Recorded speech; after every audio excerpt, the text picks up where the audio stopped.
It's Functionize podcast time. Your mad scientist. I thought I hit rock bottom. It turns out I was just sitting on a trapdoor and there is much farther to fall. These are the words by our guest today, Tara Geraghty. Tara Geraghty believes life prepared her to make cancer fun. With a degree in theater and background in improv, she always assumed she would pursue a career in the arts. However, after starting a direct sales business at 20 years old, she found herself immersed in the world of personal development, and she quickly rose to the top of her field, earning numerous accolades, company awards, and soon began teaching, mentoring, and coaching women from around the country on how to build a successful business. In 2008, Tara found herself in the midst of a domestic violence divorce. Just when she thought she hit rock bottom, she found herself in an emergency room a short 9 months later with her only child and a high-risk stage 4 childhood cancer diagnosis. Tara utilized her theater improv, personal development training, and rose above her circumstances to face cancer with fun and found gratitude in the process.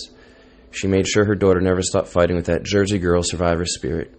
And Tara now shares those powerful tools, tips, and secrets to help parents navigate the scary world that is childhood cancer. For almost 20 years, Tara has taught thousands of women through weekly live workshops, training calls, and now webinars. She's become an advocate for domestic violence victims and a voice for legal reform for victims. Tara is the author of Making Cancer Fun, A Parent's Guide, I'm a Miracle Kid Workbook, From Living to Being, the Rockstar Calendar, and the creator of the Grateful Connection course. She's a contributing author on Every Entrepreneur's Guide to Running Your Own Business, a regular contributor to Conquer Magazine, The Patient's Voice, and she can be heard on podcasts worldwide, as well as TED Talks. Tara speaks at numerous nonprofits and seminars, shares her heart for hope, faith, gratitude in the midst of life's biggest challenges. Tara is a true inspiration to all and an absolute pleasure as a guest to have on today's Functionized podcast. Today's Functionized podcast is brought to you by Functionized Integrative Therapeutics in Colts Neck, New Jersey. Improving your life one day at a time. Did you wake up today better than you went to bed last night, and you're going to bed tonight better off than you did when you woke up this morning? From advanced chiropractic care, metabolic nutrition, peak performance coaching utilizing biofeedback, and the world's only Fit Lab, the most effective, the most efficient, and proven method of fitness. 15 minutes a week will replace 5 days of training in the gym for an hour long with structure, utilizing some of the top technology and equipment in the entire world. www.functionised.com. Again, www.functionized.com. You can check out all today's show notes on the Functionized website. Make sure you always hashtag live Functionized, hashtag Functionized. And ensure that before this podcast even begins, you screenshot the podcast and post it. Tag at Functionized, and we will begin to follow you. Make sure you check out Team Functionized members Matt Schultz's newest single, Go.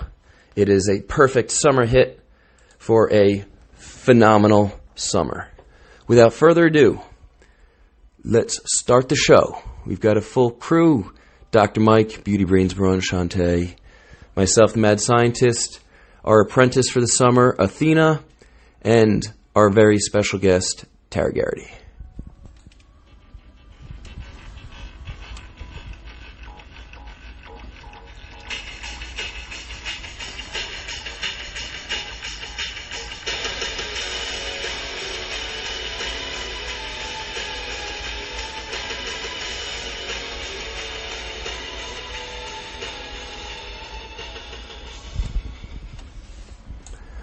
We now join the podcast divorce party the following year. I have heard that this is a big thing. We went to a restaurant not that long ago that had a list of services and parties, and divorce party was on it. Yeah. You know what? It was actually so great because during that season, I had to really cut off a lot of ties because of what was going on with my ex-husband, and he was stalking me, and who knew who. And to have all of these people come out and support you and to say, like, we're on your team, we're on your side. And it was amazing. I think it's a very therapeutic piece of that closure of I'm starting a new life, kind of single. So when my daughter had cancer, our big thing is making cancer fun, and how do you make something traumatic really fun? But now I realize it really started with the divorce party. That this is just, I was recently at my best friend's house, and her sister unfortunately had passed away in the last couple of years very unexpectedly, and it's been horrific, her only sister. And I happened to be there on her sister's birthday, which I didn't realize. And I said to her, oh my gosh, it's your sister's birthday? I didn't know that. We need to do something to celebrate. I'm like, let's get at least like a cupcake or something. And she's like, of course, you would be like, let's get a cupcake. I'm like, everything's better with a cupcake, So I realized that this isn't just about how I faced my daughter's cancer. I'm beginning to see, wow, this has kind of been a theme my whole life. If anytime there's something really horrific or difficult, let's have a party. It will make it better. I like that. Before you were talking about how the brain, you can train yourself into being negative. Yes. At the same time, it seems like you kind of went the other way and taken those situations and trained the brain to be positive. Also, I find the work you do so fascinating when we were talking about the neural pathways and how your brain works. And I knew a little bit about that before my daughter had cancer. And so it was the week that she got diagnosed, I go into the emergency room thinking she has pneumonia and find out she's literally like dying in the emergency room. The next day, our insurance company dropped us. They said she had a pre-existing condition. The day after that, I had just signed on to be a spokesperson for a new company. And I was like, okay, this will help me financially, get out of my divorce, recoup, had gone through all the contract negotiations, everything. And the owner's nephew calls me and tells me the owner had tragically dropped dead of a heart attack that time. And I started laughing on the phone, which is so horrifically offensive, right? But it was just like, what else can possibly happen? And I knew that the concept of what you focus on gets bigger. And that once you start focusing on something, you will start to manifest and seek those things out, even subconsciously, and start drawing more of that into your life. And so I became very proactive in making sure that my brain didn't start to go down that path. And so one thing that would happen is when I would start to get afraid or worried about what could happen, or, is she going to die, or all those horrible, anytime we go through a trauma, right? All those horrible negative things, I literally would force my brain to stop, and I would say, cancel. I would stop that pathway before it could make its groove and say cancel, and then I would very proactively think a different thought.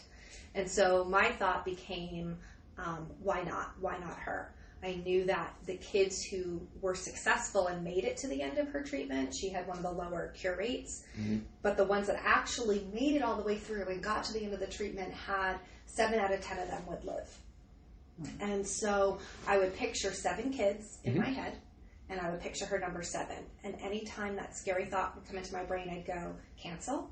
Why not? Why not her? Someone's kid is going to be number 7, right? Someone's kid is going to be that number 7. Why not my kid? Why not her? And that just became my mantra over and over. Why not her? And picturing those 7 children and not allowing my brain. I think that was really it. It was consciously not allowing my brain to go there, which is hard, when you're fighting that in your brain. But I do think that the more you do that, the easier and easier it gets. And even now, we'll have to go for scans, or, I don't know that it's gotten easier, but I don't know that it ever goes away, right? Like my doctor's like, I have a headache, and what's the first thing I'm thinking? We need an MRI of her brain, right? Brain scan party. Yeah, exactly. That's exactly right. Let's get a costume and go get an MRI. But going, okay, cancel. This is ridiculous. She has a headache, and 7 out of 10 kids, and there's no reason to think anything different. Right. And it becomes you condition yourself. You talk a lot about body conditioning, you condition your brain. One thing that I know made a huge difference, and I have a soapbox about this, is I did start a grateful journal while I was in the hospital. And it was probably at that darkest, lowest time when I was like, I know I need to refocus my brain. And I need to change the vibrational energy around me. I need to change everything. And so I just started listing things that I was grateful for. And I really stuck with that the entire time we were in the hospital. And it's something that even now, when I start to get stressed or when I start to get overwhelmed, I will go back to, okay, what can I be grateful for? And almost like a practice, I think of it like yoga, because what people tend to do is they list the same 3 things, right? I'm grateful for my health, my job, my wife, my child, like the same things. But that to me is the equivalent of doing the same 5 yoga poses. Like you never get any better. And so it's digging deeper and it's going, what am I grateful for that I'm not even realizing I'm grateful for? And what seems insignificant, that could be significant. And, one of them was, I'm grateful there's just 24 hours in a day and it will be over soon. And that was something to be grateful for, that the day isn't 26 hours, right? Right. I remember being grateful one time for whoever invented coffee. I was very grateful to that person. So it was those small things that you start to go, wow, I am really grateful that there's coffee. I'm really grateful. A friend one time called me and said, what can I bring you to the hospital? And I was like, tweezers. If you saw my face, I need tweezers. I'm like, please just bring me tweezers. And I was grateful that she brought me tweezers. So I think the more we find those little things than just how the brain works, right? You start to find more and more of those little things. And you build, exactly. It's small steps, but it creates those deeper grooves. Yes, exactly. It's so profound. I mean, I did that actually for a year myself. And every night before I went to bed, I would have to list 3 different things. It started out as just 3 things you're grateful for. Yeah. Yep. Number 1, number 2. You've got 3 family members, you're like, I'm good. Same thing over and over and over again, but that's the same thing. All right, let me get out of that zone. What else is there? Let me find something else. Was the sky a nice color today? Was there a rainbow I saw? The air just felt good. I don't know, whatever it was. And it changes so much. So I really, really believe that if everybody on our planet was forced to do that every night before they went to bed, that the majority of problems in our planet would be gone. Because it shifts how you see everything.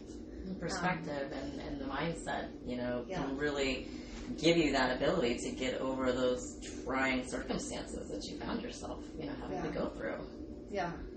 And it's amazing to me because I meet people on both ends of the spectrum, particularly with survivors now, meeting adult survivors, and how one adult survivor will go on and just thrive in life and feel so grateful for their life and give back and make a difference. And then another survivor is struggling with addiction and suicide. And why did this happen to me? And I'm always curious of what makes one person's brain go in one direction and somebody else's brain go in a different direction. And a big question I think people ask a lot in any trauma, divorce or cancer or anything, is we have this why me, why me, why me? And I think it's a very narcissistic question, because it's, well, why not you? Right. Like, what makes you think you're so special that you should get through life unscathed and the rest of us should have to suffer? Right? Like, somebody's kid's going to get cancer. What makes me think I should be protected from that? And so I don't know that I ever really asked, why me? It's kind of... Anybody has the possibility, right?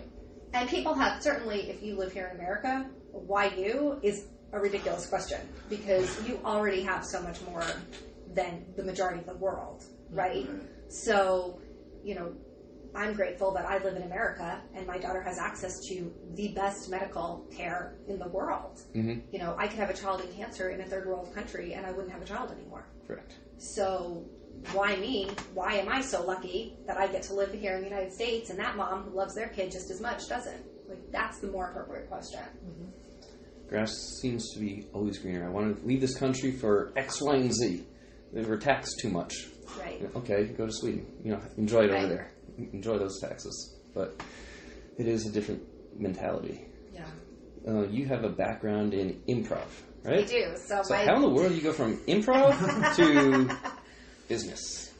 So I went to college. I went to Ithaca for their theater program. They had a phenomenal bachelor's program that I wanted. I didn't know what I wanted to do. I was a dance minor, so that was my only exercise I enjoyed. And I got into direct sales to support my starving theater job. Fair enough. Yeah, and came out of college and was doing direct sales on the side to make money so I could pick and choose what I wanted to do more versus having to take a job just because you need money, right? Started doing improv in New York, which I loved. My first job was with my first real job was with a touring children's theater company. Fair enough, okay. But then as I was getting a little bit older and was getting married, and I knew eventually I wanted to have children, and with theater, it's so unsteady. I was signed with 2 companies, and I was doing 13 shows a week, 6 days a week. And then all of a sudden those contracts both ended around the same time, and I was unemployed again. And I felt like, okay, if this is what I do for my career, this is how it's always going to be. Mm-hmm. I'm going to be unemployed every few months looking for a job, and I just don't know that I have the right personality for that. And I also knew I eventually wanted to have a family and have kids, and I saw direct sales as a way that I could be the mom that I wanted to be and have the family life that I wanted to have and still have the income. And so I kind of fell into business with no business background, never took a business course, nothing. But was taught, I think it's been interesting starting a second company, and you know this because you're an entrepreneur and you own a business, but starting my second company with Making Cancer Fun, there's no blueprint. You're kind of really on your own trying to figure it out. Mm-hmm. Even ridiculous things like, how do I set up a website? How do I accept credit card payments? How do I set up a newsletter? And it makes me appreciate that getting into a direct sales business, particularly, mine's been around since 1963. It's so established. You don't have to figure anything out. You just do what the people who've gone before you do. And if you just follow everything that's in place, you make money. It's super easy. Do you know what I mean? Just do what they tell you to do and it works. And so it's made me really appreciate entrepreneurs who really step out on their own and try to create something from nothing. And the amount of faith you have to have in yourself. That you believe that you're really doing something that matters. That's a big difference. I was always told pretty much the same thing. You don't need to reinvent the wheel. Just do what everyone else is doing. You want to change a letter on the wheel, it's now different. Yeah. But you still got that same wheel, and do what they're all doing, and you will fit into that. But when you step out on your own, it's, okay, can I replicate that? And now, all right, there's variables now involved, because that was already a well-laid plan, a well-laid system, how to sell a widget. And now you've got this other thing, as you said, all right, website. Yeah. It's not pre-done. All right, now what? Where do we go from there? Like in direct sales, all you do is you're like, yes, I'd like one, sign me up, here's my money, and they give you a website. Exactly. I was like, oh, how does this work? But it's been a crash course, and I think that because I had so many years of business and understanding things like, you just have to ask. Mm-hmm. You never know. You have to learn how to network. You have to learn how to connect with people. You need to learn to believe in yourself when nobody else believes in you and believe in what you're offering. And money management and finding the resources, right? So all of those skills have really transferred over. They have. Yeah, which has been pretty cool to see that. I feel like I was getting paid for 21 years to learn how to start this business now versus going to business school and paying somebody else to teach me that. There's something to be said for life experience, and carrying that forward and building momentum on that. And what's really cool now is with things like podcasts and things like the internet, you can basically learn anything you want to learn. Google's always open. Yeah. I remember a dryer was broken. Can hire a repair guy for like $500, or I can YouTube it. Wow. Oh, that part needs to be replaced. It was $2. But a lot of unscrewed it, put it in, and there you go. But, wow. We've had some fun projects that we've done like that. Mm-hmm. That's really cool. Mm-hmm. Yeah, you just realize everything is available to you in a way that it has never been in history. So you can really become an expert at anything. You have a few publications that you've put out there. Making Cancer Fun, A Parent's Guide, I'm a Miracle Kid workbook, From Living to Being, the Rockstar Calendar, and the Grateful Connection course. That's quite I'm starting to fill a library here. So where were you inspired? And tell me about it then, if you could. Yeah, so the book was never something that I wanted to do. Mm-hmm. I actually wanted to get, I actually really wanted to get through cancer and go back to direct sales, which was like lipsticks and pink Cadillacs and much more fun life. Bald kids, not so much. And I had been journaling with my Grateful journal. Mm-hmm. And then I had started blogging during her treatment. And so everybody, and I truly believe this, when you have a calling on your life, when God has called you to do something, people will show out of the woodwork to remind you what you're supposed to be doing. And so the more I kept going, I don't want to do that, the more these random people would show up and be like, did you ever think about writing a book? Or you need to really share what you're doing. And I was like, why? Because that's part of it. I think in the childhood cancer world, you don't really know what everybody else is doing. So my approach was, let's have fun, let's have a party. Mm-hmm. And doesn't everybody do that? Parties apparently not. And we are now. Yeah, hopefully they are now. But I just approached it as fun, and I thought that was the standard of care for every child, right? And I remember I had a friend who works with in the childhood cancer world, and I said to her, I don't know. Everybody keeps saying I should write a book. I'm like, who would even read this book? And she said to me, Tara, when your daughter was diagnosed, if there was a book on how to make her experience more fun, would you have read it? And I said, well, of course. She goes, well, that's who's going to read your book. And I was like, huh. And then still wasn't going to write it. And a friend of mine was coming to visit, and she said, well, why don't you just print out what you have? Because I had just started recording, at a friend's suggestion, recording what we had done. Because she said, you'll forget. So I had all these recordings that I had transcribed, and she said, why don't you just print out what you have?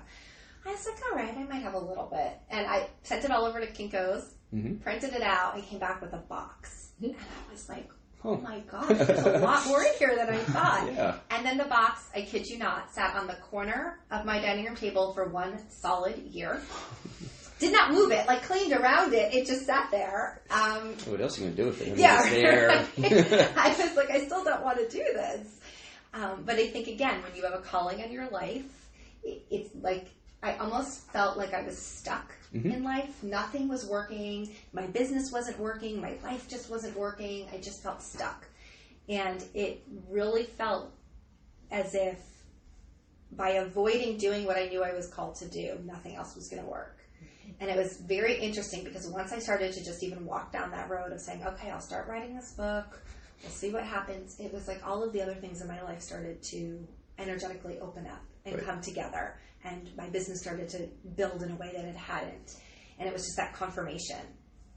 And I call it when you're in that zone, right? Like things just start to flow. Mm-hmm. And we fight against that because it's usually a step out of our comfort zone, right? Mm-hmm. But when we step into, I call it the God zone, when we step out of our comfort zone into our God zone where we're supposed to be, all of a sudden life starts to flow in a way. And that's really what happened. And just amazing people came out. This editor that I got connected to, this graphic artist that I got connected to, people wanting to be part of the project, and said, okay, went back and forth on whether I should open my own publishing company, publish under a traditional publisher. Mm-hmm. After talking to a bunch of people, it made more sense to publish under my own publishing company, so created a publishing company and published a book. Start another business while you're at it. Yeah, and so it's been really cool, particularly for me to see the families who will read it and put an Amazon review out. It's only been launched for a few months, so we only have a handful of reviews. But to feel that this is actually helping people and that it's making a difference in how they're experiencing their cancer and that they feel this is a positive. And to me, that's really the biggest part. It's if one child gets to have a different experience because their parent now has tools and resources, then that's worth it. Right. And I'm excited to see how the more that spreads and the more families get on board with this and feel empowered. They don't feel so helpless. These parents feel like there is something I can do to positively impact this experience, to see that ripple effect. I think will be pretty cool. So now I have the Miracle Kid Workbook, which is done. It's being reviewed by child life specialists to see if there's things that we need to adjust to it. So hopefully that will be available out in the fall. And then I'm working on a siblings book because apparently that's one of the things that I hear a lot of, that there's not a lot of resources for siblings in the childhood cancer world. And my daughter doesn't have any siblings, but I have lots of great opinions about siblings. And so we're going to have a siblings book And then right now I'm working on a survivor series and interviewing parents who have childhood cancer survivors. Because one of the things that I didn't have when I was going through that was because most of my daughter's treatment was inpatient, and a lot of it was in the intensive care unit and stuff. The families that we were meeting who were inpatient were all losing their children. And so it was very scary of, okay, I'm putting my daughter through this horrific treatment. Does anybody live? Like, are there any kids that live? Because everybody I know is losing their child. And I had this one family, this little girl, Taylor, and she was a year out of treatment from where my daughter was, and I became like her groupie. I would stalk her Facebook page. Her mom knows. I'm like, she got her throwback out. I was like, yes! And then she went back to school, and I'm like, oh my gosh, she went back to school. And then she started dance again, and it was like this, watching her go on and have a normal life, as normal as can be, right? And feeling like, okay, if this could happen for one kid, this could happen for my kid. Yeah, there's hope. And so wanting other parents to have those stories of, this is a horrible season, but there are children who go on and live never completely normal, the same life, but a normal life, and hopefully that will give them hope that this can be for their child too. Absolutely. It's more about just the hope. It is about, hope times Because it's two. the mindset, right? Yeah. It goes into what's going into your mind and what are you thinking and how are you... Right. The more positive that you can see out there, the more relatable it becomes. So it's not such a foreign, well, that could never happen to me. It could be your neighbor down the street. It could be a cousin. I mean, when I was growing up and I was probably 12 years old, I had a cousin who was 2 and going through cancer, so it was tough on my aunt. But, he made it. He's amazing. He's this, great kid. But it was not easy, for her to go through at that time. And I was young. I didn't understand. At 12 years old, you really don't know what's going on. Especially not being in the same state as all of my relatives, They're all in Texas. They're still all in Texas, and I grew up mostly on the East Coast. So I go there for the summers and be like, how's my cousin, everything, but not having anything to compare it to. So I think the sibling book that you're working on is really great because it may not be for sibling, but it could be for a cousin. It could be for somebody in their family. So just to get that information out there to them is, I think, a really powerful message. Because children, they're smarter than you think they are. And I say that because I have 3. Says the owl on the floor rocking. 3 amazing children. And they're intuitive, so they know when things are right and they know when things are wrong and they know it's fun and they know it's not. So I think this book and making it fun the best way that you can and making the best out of a bad situation can carry on into better coping skills, down the road. What's interesting is that the research shows that children are really resilient. And so the actual childhood cancer patient does better psychologically throughout life than the parents. The parents are the ones who end up with more post-traumatic stress and things like that.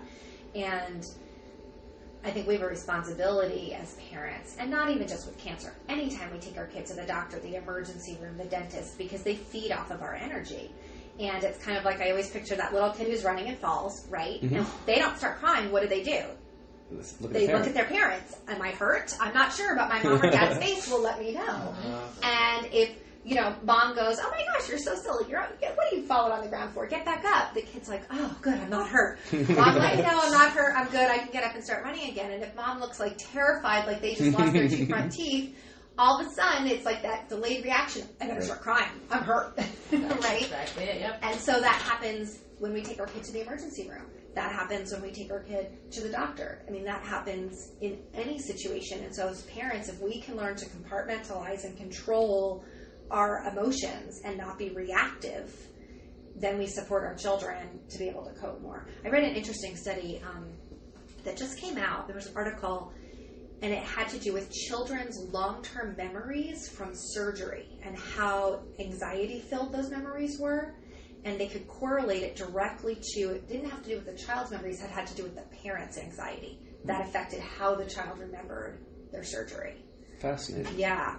And what an obligation we have as parents to be that mirror for our child. Athena, remember? Yeah, no, big speaker. Remember the phrase that Daddy used to say, if you'd fall or get hurt or something? You're smiling because I think, yep, wear it. Wear it. Pretty much meaning you're fine, you're okay. Get up, keep Stand up, moving. move along. Right. Yeah. Well, and it's interesting too how we respond to boys and girls. You know, because I have a daughter, and my nephews spend the majority of their day looking for ways to kill themselves at 4 years old. Like, I'm just like, oh my gosh, I don't understand. They're 2 and 4, and they just have so much energy. And I never baby-proofed my house, ever. The first time my nephew comes over, he's there less than a half hour sticking paper in my wall socket. I'm like, what is going on? Yeah, but I'd be very curious, like, is it different in how we respond to a little boy who falls? Because they fall all the time because they're running and jumping, versus all of a sudden our daughter falls and we're like, oh, honey, oh my gosh, let me protect you. And because there are studies that they show in math classes that, you know, we have the stereotype that girls don't do as well in math. But what the research actually shows is that a teacher is more likely to help a female student than a male. Our our daughter excels in math. She's giving a big grin down there. Oh, see? She actually won like The the teacher's giving her more attention, huh? highest average in math award for 6th grade. So she's pretty amazing at math and science. That's awesome. Yes, it Ooh, is. we need more girls in that career field. Absolutely. That's fantastic. She may not know it, but she will be a doctor. It is now recorded forever. I have to go back. You guys had and an say- argument for a few years about that. We have the photo of her reading the atlas earlier today. So. I saw that. Mm-hmm. I remember you teaching her cranial nerves, I think it was, through school. She did learn the cranial nerves when she was about 4 years old. Yeah, we had a little song driving down to the beach that we made up of the cranial nerve. So, Oh my gosh, I love that. and we'd sing it, and eventually she'd get it, and she knew. I'd And you say just number made the 1, song number up? 2. Yeah, literally as we're driving. Oh my gosh, you have We to. said It's this number intro, 5. and It's then- number 2. It's number 12, and We would do She'd math recall it and problems, get it. you know, give her equations to do in the car on the way down With to the cupcakes. beach with cupcakes. Everything's more fun pies, with a cupcake, Right. see? pies, Math growth cookies. You know, we give her word problems to solve, and that's how Wow. that's what we did in our summers, you know, and it really kind of ingrained those neural pathways. I think that she love that. found math more exciting than language arts, which in She's history. laughing right Um, now. you know, Yeah. right brain, left brain. You know, she's extremely athletically talented, and music and dance and choreographies. You know, so it's a great combination. But nurturing, you know, Yeah. the ways of the children, and you mentioned, you know, girls and boys being a little bit different. Our son is crazy, awesome. I like how you put the period. The crazy. Right. I have a new sentence. Right, Uh-huh. well as daddy. You know, but then the littlest one, she's rougher than her brother. She literally will be wrestling with him to the ground, and as he's running away, she grabs his ankle and pulls him closer and says, "Come here," so she can get on him and start beating on him again. So that whole wear it philosophy that we have, we really are, okay, you fall down, well, get up and keep moving. Yeah. You'll fall again, just get ready for it. Exactly. So if they are Yeah. crying, we really know, okay, something's really Right. wrong right now. Okay, Yeah, But it exactly. sounds you're like really you're not feeling also good. really open and just allowing your children to not be stereotyped and just let them be who they are. I think that's huge because we so want to kind of mold our children into who we want them to be, or what culture says they should be like, or how they should be, and not give them that space Mm-hmm. to just figure out who are you and who do you want to be and what's important to you. And so that's pretty cool Yeah. that you guys are giving your kids that It environment. ends up being that way because, like, our son, you know, I wanted him to be like the fictional character Tony Stark. I wanted to build an engine with him, stuff I've never done. But hey, he's like 4 at the time, so how much of a prodigy would he be then if we did that together? So I was thinking, all right, maybe you could learn how to take stuff apart. He just wants to hit it with a baseball bat and find out how it comes apart. You know? Doesn't want to know the Oh intricate my workings gosh. of it. Just smash it. Smash it. There it is, Yeah. Dad. That's fun. But he likes to put things back together, you know, so it's just finding things to make it fun, as you did, you know, getting through hard situations or easy situations, but finding the fun in it. Yeah. It's been curious that I've had people react negatively when they hear Making Cancer Fun, particularly if they have a close Is it connection just the to cancer. title? Like, Yes. they think you're mocking Someone it who's as opposed offended to to it? Patch Well- Adams versus haha? Well, I think they feel like, how could you possibly think cancer is fun? Mhm. How could that is so offensive to anybody who's been through cancer is a horrific disease, and you know, I've always said cancer is a disease of the devil because not only do you lose somebody that you love, but you watch them suffer in such a horrific way before you lose them. It's horrific. And so I think when people are in such that negative, cancer is so horrific, how could you possibly equate it with fun? It becomes offensive. And I've always had to preface, I've never said cancer is fun. That has never been said. Oh, have a good time Friday night? Let's Right. But it is a mindset. And when I did, I think I had shared with you, I had done a TED Talk recently on choosing fun in the chaos of cancer, and did a lot of research on what happens to the body when you have fun versus what happens to the body when it's filled with fear.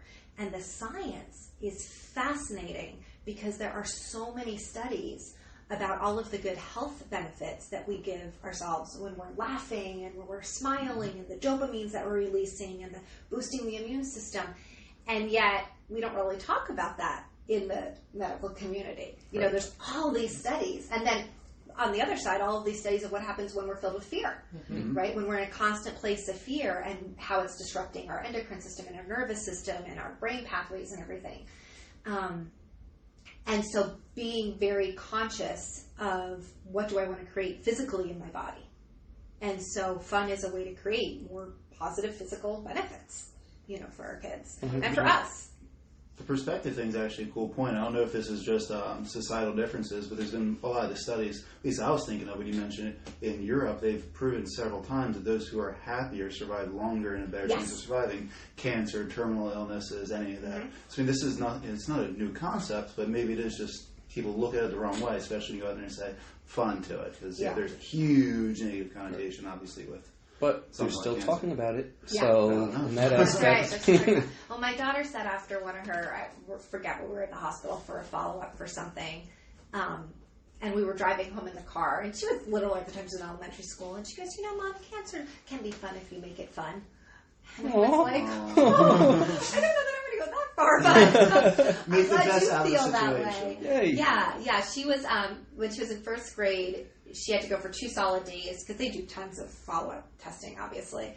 And so I had told her first grade teacher, she's going to be out of school for 2 days. We have to spend 2 days at the hospital.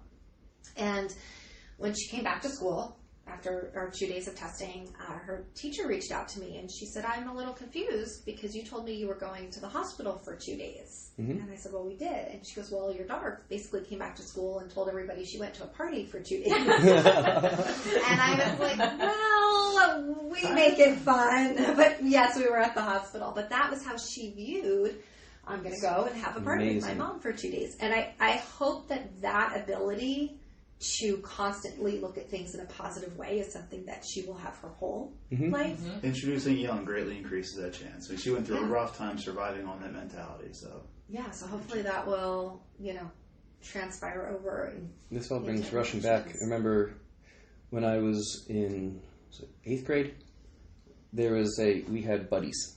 So this in case was a kindergartner. Oh. What grade was it, Athena? Matches up. You give me that look. And first and 6. Alright, so I must have been in 5th grade then. So I had plenty of time. But I remember back in 8th grade, he was still in school, so his mother came down with leukemia and passed away. The boy, came down with leukemia. So the father is there, just lost his wife to leukemia. Now his son has leukemia, only child. And oh my gosh. the outpouring of support from the community, the parish, in not just helping him out, but bringing joy. I mean, his son had every video game now known to man, because everyone's bringing a new video game over. Yeah. But so many people were there supportive of him, and he busted through it, battled through it, did phenomenal. But it was, the atmosphere of the house was not that sullen, downtrodden. It was always, there was a little bit more of a festive, you know. If the dad was like that behind closed doors, I'm sure he was, what in the world is going on here? Oh my gosh, that poor man. But yeah, his son came through, did phenomenal. That's incredible that he could be that strong for his son to get him through without having just gone through such a horrific loss. And it happened. So Wow. those stats, it's got to be somebody that battles through, right? And that's it. And I think it doesn't matter if you're told you have a 1%. It's, well, someone's going to be that 1%. Right. I had an amazing talk with Michael Crossland out of Australia. He's an inspirational speaker there, travels all over the world. He was on a study as a childhood cancer years ago, there were 25 children with this incurable cancer. They had a doctor in America who wanted to try a drug. If you ever have a chance to listen to any of his YouTube videos, he's one of the most inspiring people I've ever had the privilege of talking to. And they basically said this drug's never been put in humans, but you have incurable cancer. And so they had 25 kids who were signed up for the study. Can you imagine being the parent signing up your child for this drug, and then being the parent watching 24 of the children die? Oh my! And he is the only one who has lived. Oh my! From that, yeah. Amazing. And so now he goes and he speaks about all sorts of things that he outside of that too that he's had to overcome and through his life and everything, and just again talking about you have 2 people who have this mindset of being filled with such this incredible. He's created a nonprofit and gives back. Going back to that thought. Yeah, so he was one of the 25 kids who survived, and it goes back to you. Even if you're that 1%, you're always going to, why not? Someone's going to be that one who makes it. And imagine, I think if you go through all of life like that, what we were talking about when we met at the Colts Neck Business Association, you're going for a job, someone's going to get it, why not you? Absolutely you're right. going to compete, someone's going to win, why not you? And having that mindset of why not me?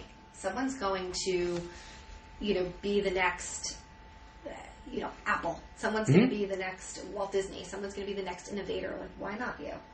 And I think a lot of people have great ideas and great things that they want to contribute and feel the opposite of why me? Who me? Who should I? Why should I? Versus why not me? And then you also put in work. From the gratitude journals to just changing your mindset and everything that you're doing there.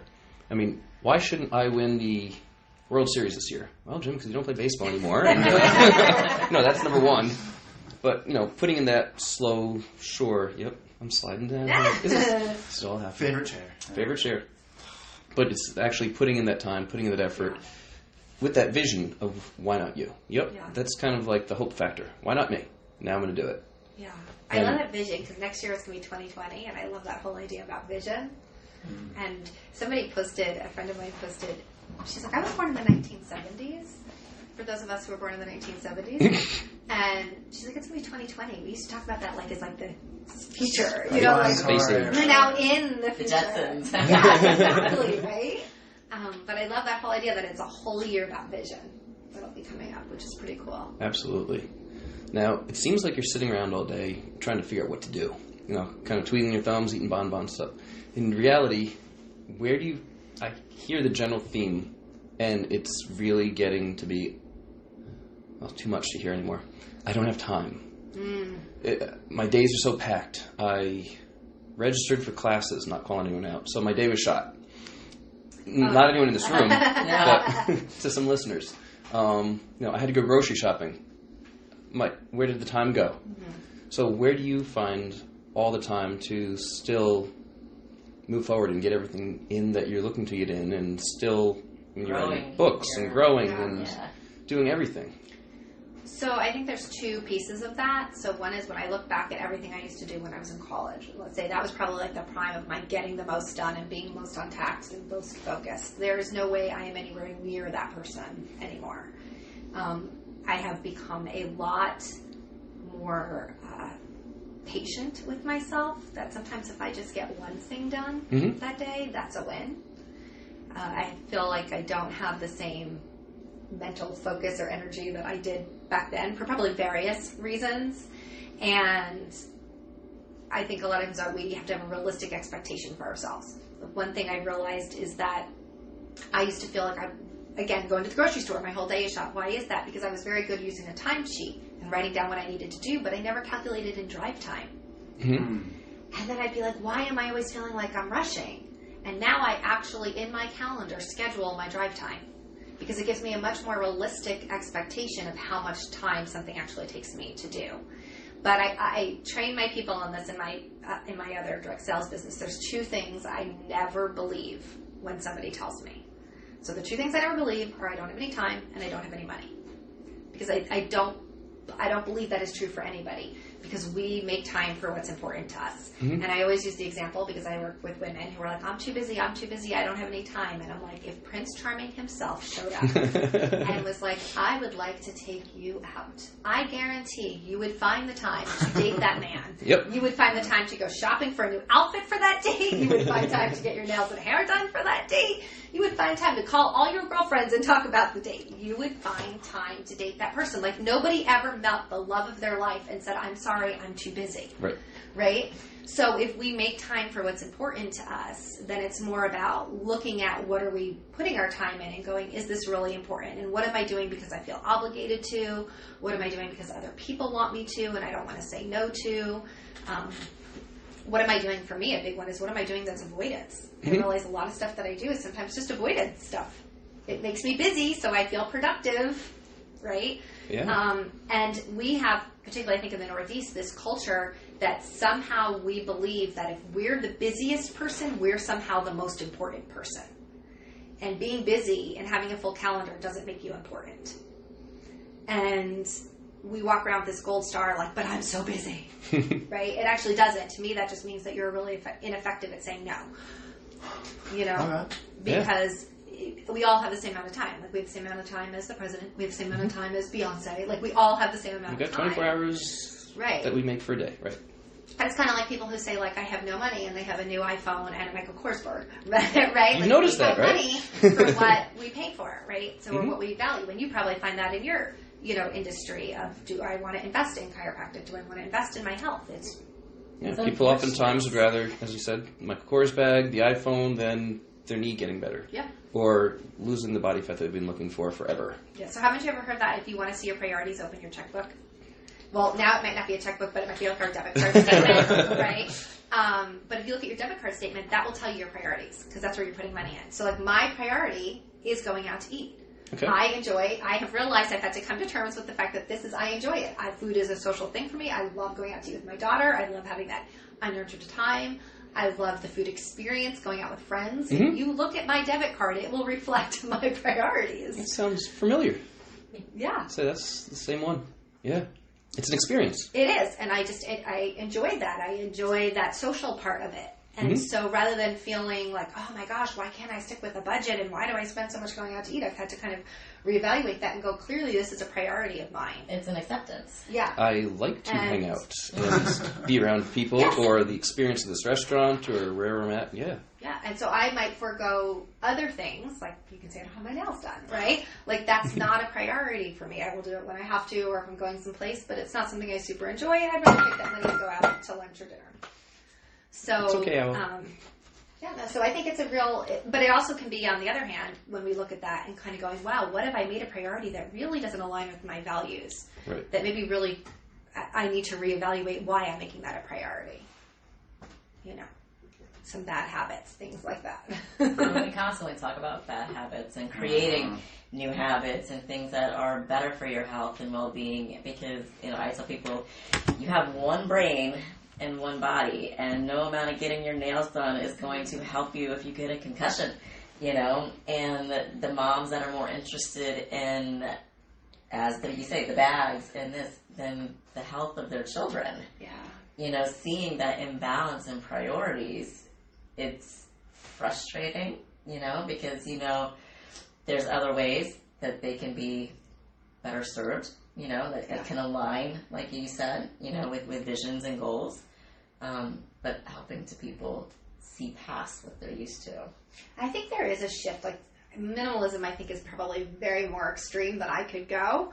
But I'm certainly, and maybe it's just as I'm getting older, feeling more weighted down by the stuff in my life and realizing I really don't need that much stuff. So it's interesting. Even just today, when I came here, I was putting on these earrings, and I'm thinking, I have like 100 pairs of earrings, and I really only wear the same 4 or 5. And what would life be like if I just had 2 pairs and that was it and that's all I wore, right? Because even that, when we talk about the brain decision making, like, I'm using decision making in the morning just on something as ridiculous as what am I going to wear, and that cuts down on my then brain power for the rest of the day.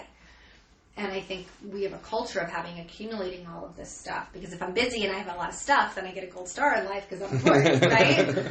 And kind of going, am I okay with not having so much stuff? And why do I feel like I need that? Who's telling me I need that? They did an interesting thing with homes where they were tracking where people actually spent their time, and in these huge, huge, beautiful homes. And they found that they really were only congregating in the same small spaces all the time.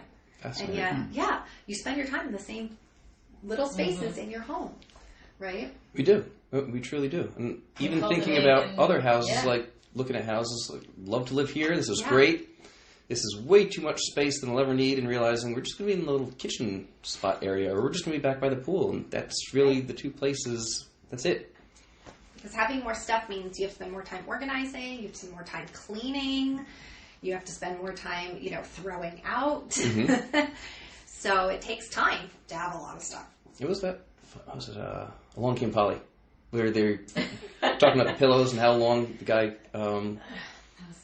He actually calculated how much time and how many years it would take for him to take the pillows off the bed, the throw pillows, and put them back on the bed. Yeah. I know exactly what you're talking about with that scene. That's really funny. And I guess I would just say, I would be a little does it spark joy? Right? Do your pillows spark joy? If they do and they make you feel good, then have them. If you have a pillow party, then yes, absolutely. Yeah. Really, do I like this? Is this good in my space? Well, it goes back to one of the things you had mentioned before about environment. Mm-hmm.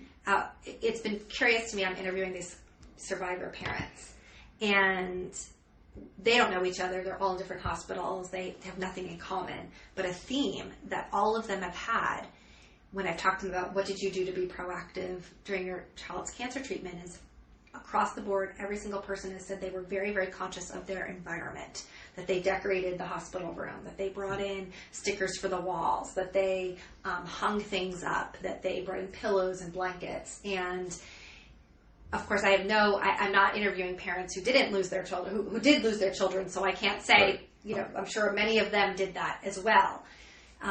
But it is certainly interesting that all of these parents were so aware that the environment impacted how their child felt and their mood, and being very conscious of that. Mm-hmm. And so I think about regular hospitals. I recently had to visit 2 people in a hospital, and as soon as I walked in, the room was depressing. It was dark. And then what's on TV, right? Like murder shows, reality shows. I'm like, I don't think they should be allowed to play this in a hospital. You should only be allowed to watch comedies, right? Things that are going to increase our healthy blood. Yep. Mm-hmm. And it was dark. And I'm thinking, I want to be sick in this room too. I just want to crawl into bed and die. Something we said about flowers. Just light up the room, right? Yeah, or bringing stuff from home, or just... So, I said, a friend who was in the hospital sat literally there for an hour just reading jokes, Googling jokes. And I was like, we're just going to read jokes because it's really depressing in here. It seems like kind of what we did. I don't know if you know, but I was in the hospital a couple months ago. March. Mm-hmm. And with cellulitis. Yeah, I did it on Little's birthday. Yeah. We'll talk about having fun. So it started out as just like a little cut here, and before you know it, spread. What? Oh yeah, it was like 48 hours. It was pretty quick. I'll link to the show notes from that one. Just said I choose life. What was it? It was a cellulitis, a bacterial infection. How did you get it? Playing on the floor, little cut. Oh my gosh! And then I found a spot in a gym floor, which will be nameless, that I was doing some stretches on. That you just picked up. And it just hit and contracted. And before I know it, that little thing just started growing and growing and growing. And as much as I wanted to be holistic and alternative about it and rubbing the good stuff on. There was no amount it was too late. That was going to happen. I was past the garlic phase. And that's where we're grateful for Western medicine. Yes. Yeah. I mean, I've since incorporated large amounts of the other stuff as my post-antibiotics, because the antibiotics just do a number on your system. No one gets... Yep. I went from being in the best shape of my life, really. I was. I could run farther, lift heavier, jump higher. Everything was great. And then that hit, and literally, from the day before I was lifting over 500 pounds, I could barely stand up out of bed. Wow. Do 10 squats. He was struggling. I had an IV treatment in me, and I decided, you know what? I'm going to show myself and show the world that you don't have to be in the bed at the hospital. You don't have to feel sorry for yourself. You can continue with life. So I got up and I tried doing 10 bodyweight squats, and around 8, I'm sucking wind. Wow. And Shantae cut the camera and helped me lay back into the bed. Yeah. But the whole point of this was, not to feel sorry here, that Shantae kept coming. She kept bringing my favorite chocolates. Had flowers. Sugar, they're no sugar chocolate. Yeah, no sugar. We're not feeding the bacteria. They're the zero, bark zero? Choco Zero. Choco Zero. Delicious. Yeah. And Yoon brought me the beautiful flowers, and she came every single day. Burger Bros was brought in, and so everything that I liked, and everything that was homey. And that's uplifting. It was. And then around I was watching Sports Center, so it's like, all right, I'm being forced to take a vacation and watch sports. Fine. Yeah. I walked down, asked the nurses where the pool was. They kind of laughed. I was half serious. But, I get trying to make it uplifting and turn it party, because if it was negative, I mean, they're already asking, do you have your last wishes? Oh, my God. Doing the MRIs to see if we need to cut your arm off. Is this spreading to your lymph nodes? Are we going to, what's going to happen to you? You may not make it. So scary. So I definitely think a lot of it was just because when you are in that sense of comfort and what you like, there's that reason to fight for it. And whatever mind-bug connection, cursing at the bug, saying, get out of here, I'm winning, nothing you can say or do, and it comes back at you, you've still got that reason. If you're in that dark, dreary, it makes it a lot tougher. What are you fighting for? For nothingness? Well, and I feel that way with kids particularly, because at least as an adult, you know that this is this can be a temporary thing. I can get through this. We have a sense of time. And I always think of a child who kind of goes from their happy, laughy life to now I'm in a hospital with no sense outside of the right now. And why wouldn't you want to give up? Now my parents just sit around and cry all the time. My mom always looks terrified. Like, how horrific for a child to experience that. Right. Yeah, exactly. That's a great way to say it. Is this it? Yeah. And giving them an idea that, like, we were doing goal posters in the hospital, because there needed to be something to work for. And so some of those goals were things like different rounds of chemo, but some of those things were, like, one of them she wanted was to sleep in a bear cave, which our last thing we did before she went to the hospital was we had slept under the dining room table with, like, blankets. I don't know why. It was just a fun thing. That'll work. I didn't think that through until I woke up in the morning and realized I was no longer young enough to sleep at the dining room table. So she had on her goal poster, probably for about 4 years, that she wanted to sleep in a bear cave again. And I kept putting it off because I didn't want to sleep in the bear cave again. But we eventually did. But that was that goal of, like, something to look forward to. Absolutely. Yeah, well, and hopefully, unfortunately, having to have gone through that maybe changes your perception a little bit on what you value and what's important. It truly did. Yeah. It really, really did. It's a horrible way to get that, but sometimes we have to be smacked in the head with a sledgehammer a few times to really get that. Yeah, one of the gifts I think that somebody gets from cancer, and I certainly have, is I feel like most people at the end of their life start to realize what's really important and what really matters, and wish they had had that perception when they were younger. And I was given that perception in my early 30s, and so it certainly has shifted. It plays back to you saying that kids are more resilient, the ones that get cancer when they're younger, because they're having to learn and prioritize at a very early age and see a bigger picture, and that the world is more about themselves. Yeah. Anything and everything that we're having fun today. Right? But see, we're all Why laughing. not? But as long as you laugh, we all are having good dopamine run through our bodies right now. So that's all good. It's all smiles on this side. And we're all getting younger because we haven't been laughing. See? You'll like this is when you're talking about your study. My favorite study is out of Wales, where they found that people who had Botox and they physically could not frown because their Botox injections were less depressed. Oh. So there were studies showing even if you fake smiling, it still releases some of the endorphins, so it still does pre-program it. Yep. Your body doesn't know if it's a real smile or not.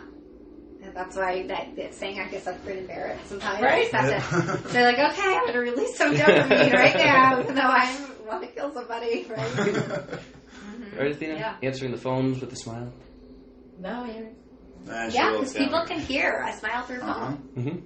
I can make it up. Yep, they totally can. We teach our people that when you pick up the phone, if you smile, people can feel it. And even on those, especially on those days, I used to have it written down, smile, next to the phone, where I just don't feel like it. I'm not going to smile to even myself today. Phone rings. All right, fine, smile. Hello. How's it going? But it's also, I think, if you do that, you do kind of then naturally start to fall into that. Like, if you smile enough and you don't feel like it, eventually you're going to start to feel like it. Yes, those learned habits, neurological pathways are created time and time again. And I think the more and more they study about the brain, it's really going to change how people do life. Because as we become more aware of what we're actually in charge of in our brain, like the idea that we actually can think about what we're thinking about is a new concept for a lot of people, right? Not just that these ideas are running through my brain, but that you can actually think about what you're thinking about. You know, like I tell you had heard when we were talking about, I tell my daughter all the time about the stories that we make up in our brains. And we make up stories as if they're real. We take in our environment around us, and then we determine what we think about it. And half the time those stories aren't real, and most of the time I think they're negative, right? And so it's like, how much of that then did you just completely create, and what if you made up a different story? And how would that change your perception, and how would that change your outcome? And how many times around here do I joke, I'll say something crazy, and you both will say... You say some interesting things. That's never happened, Jim. And I say back, that's the way I remember it. Right. It happened in my head. Yes, you did wear a clown suit. Yeah.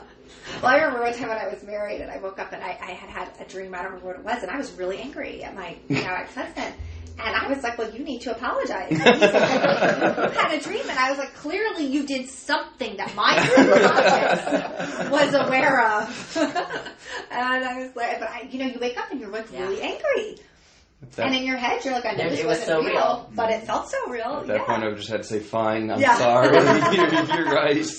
What was I thinking in your dream? I met this man one time. We were at the Hoover Dam, and he was one of the people who helped, build the Hoover Dam. And now is this, senior who gives people tours and everything. And he's married with, 9 or 11 children or something like that.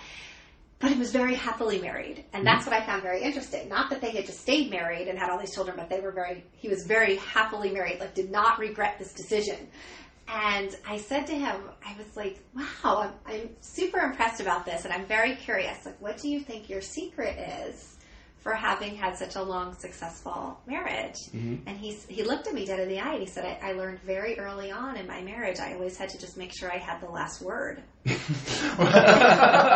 did exactly what you said. I was like, what? And he's like, and that word was, yes, dear. And I was like, oh, okay. But he said it so solemnly. I was really taken back. But see, now you know the secret to a happy marriage. Yes, dear. Practice it. My dad told me that before I got married. I didn't believe it and kept trying to put it on. And 18 years of being together, almost 19 years of being together, married for... Yeah. Well, there we go. Yeah, it's starting to finally figure it out. I would say that it's a huge accomplishment and quite a testament. I think that's amazing, and as somebody who's not married and does not see a lot of people who are successfully married, I think that's a huge thing to be proud of, more than probably anything you do in business, because it's what you create for your kids. It's true. It is the bond in the relationship and whatever is imparted as a result thereof. Yeah, my grandmother used to say that getting married is two people who are willing to sacrifice 100% for the other person.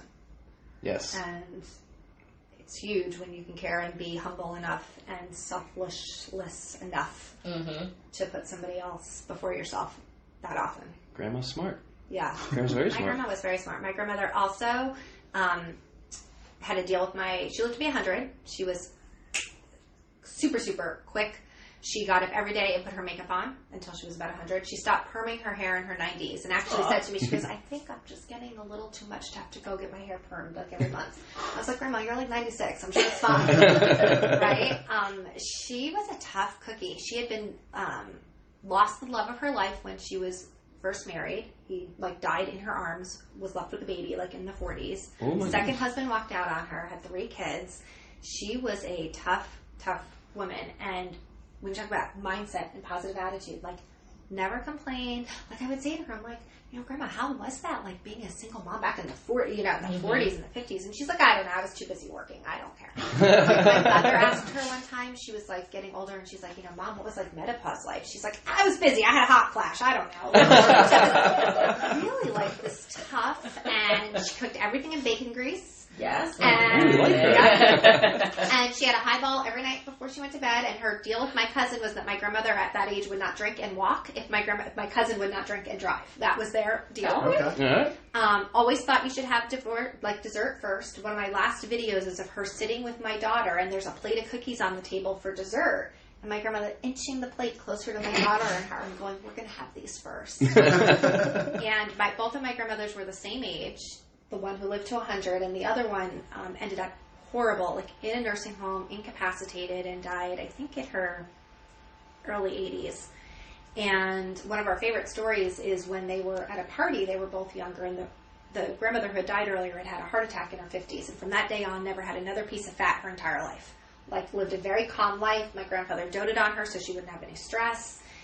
And they were at a party, and the one grandmother said to the other one, do you want a piece of cake? And she was like, oh, I couldn't eat any cake. And the one who lived to 100 said to her, what do you think, you're going to live 2 more weeks? Eat the piece of cake. And I've always thought, like, that was such, and you look at how their lives turned out so different, even though they were the same age. And the one who, my one grandmother, my grandfather really doted on her. I mean, he took care of her. She didn't have it. He kept her, didn't want her to have any stress, made sure she didn't eat anything that wasn't healthy. And the other one who had a hard life, a lot of stress, a lot on her shoulder. Yeah, talk about like a resiliency. And what we build in resiliency, and building kids that are resilient. We try to protect our kids from anything that hurts them, but then they don't become resilient adults. Right. The whole idea of sterilizing everything with the very first one who gets the sick the most. Sorry. The boy who licks the ground for no reason whatsoever, or licks the bottom of his shoe because he thinks it's funny, is the one that gets sick the least, right? Exactly. Yeah. I spoke at it was a thing for teen suicide prevention, and I knew nothing about this. This is not my forte. I have no connection to that. And so I was like, I'm not sure if I'm the right speaker, but they wanted something on resiliency. So I learned quite a bit about teen suicide as getting to be involved in this organization. And it turns out that children who are born with kind of a lower economic resources, more of an inner city child, have a lower rate of suicide. And it's because they've had to learn to be more resilient growing up.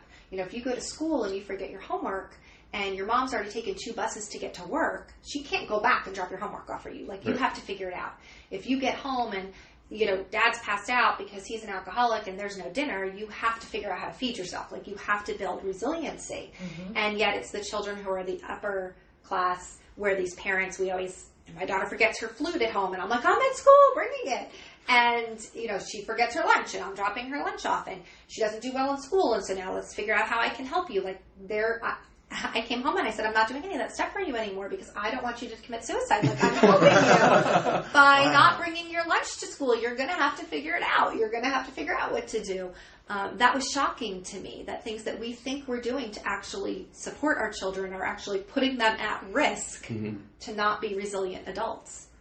Terrible idea. Let's not send the kids to school with lunch anymore for like 2 months. And let's see how they figure it out. And be like, you've got to remember to bring your own lunch. You've got to remember to be resilient. Let's say they're going to barter, they're going to make it at home. And see what right. The barter. Well, I don't know. It depends do your homework if you give me your sandwich. Right. My daughter wants to wear tube tops, and she's 13, and I'm not on board with these clothes that 13-year-olds are wearing.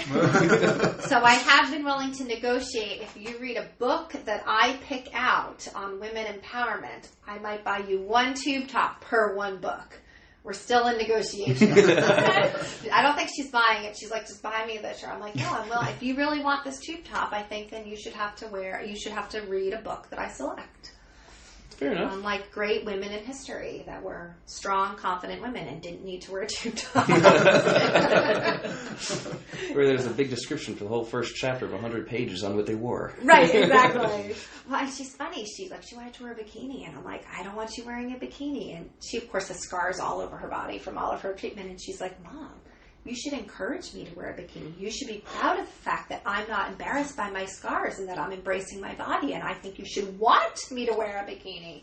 And she's trying to play you. I know. I'm like, how do I Yeah.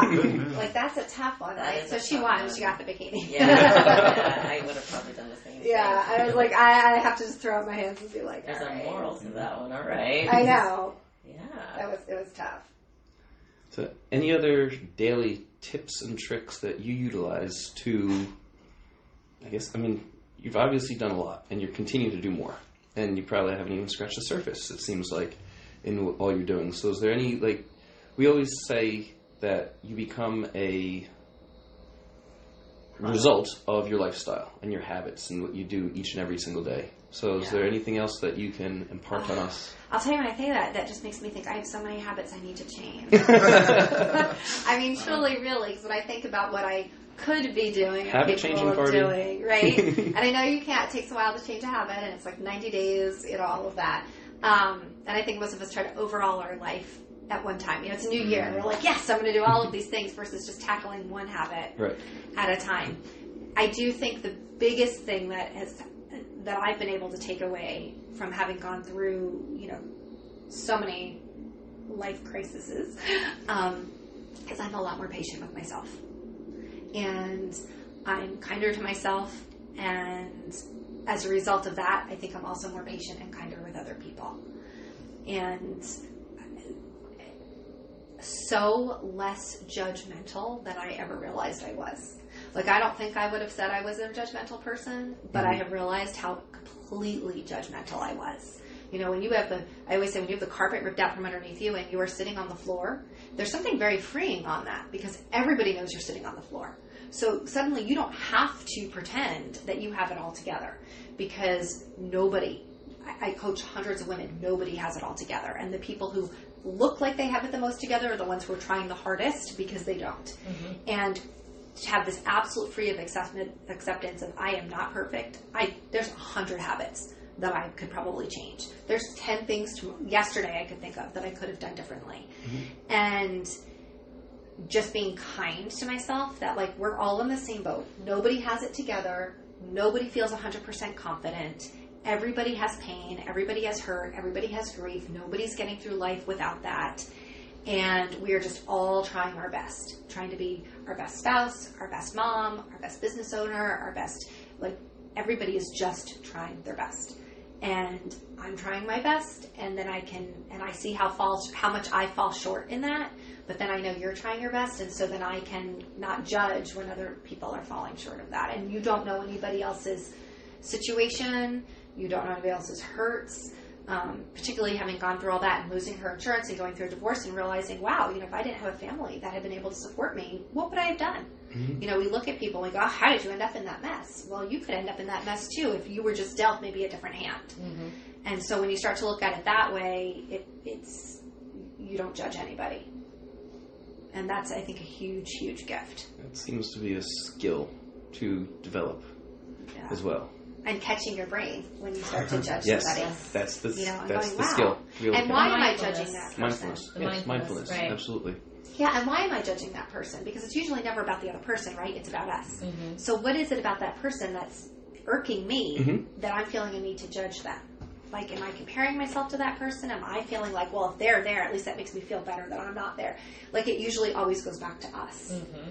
And so... Ego. Yeah. Yep. Right? And being and getting rid of that complete ego.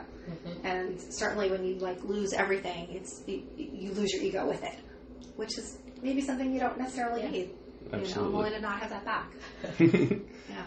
So, in wrapping up a little bit here, if every of the books will be linked direct to the podcast.